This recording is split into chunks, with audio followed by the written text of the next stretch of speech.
وددت لو أني رأيت إخواني. قالوا يا رسول الله ألسنا إخوانك؟ قال بل أنتم أصحابي ولكن إخواني لم يأتوا بعد. قالوا وأنا فرطهم على الحوض. قالوا يا رسول الله كيف تعرف من يأتي بعدك من أمتك؟ قال أرأيتم لو أن لأحدكم خيلا غرا محجلة في خيل دهم بهم لكان يعرف خيلا؟ قالوا بلى يا رسول الله. قال فإن إخواني، هذا موضع الشاهد، يأتون يوم القيامة غرا محجلين من أثر الوضوء.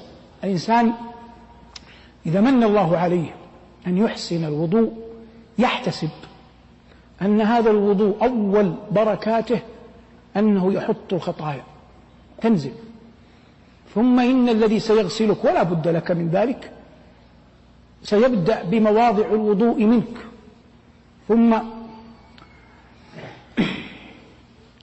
إن أثر الوضوء عليك به يعرفك نبينا صلى الله عليه وسلم. من الشقاء أن يقف الإنسان في أرض المحشر وليس عليه علامة يعرفها بها نبينا صلى الله عليه وسلم.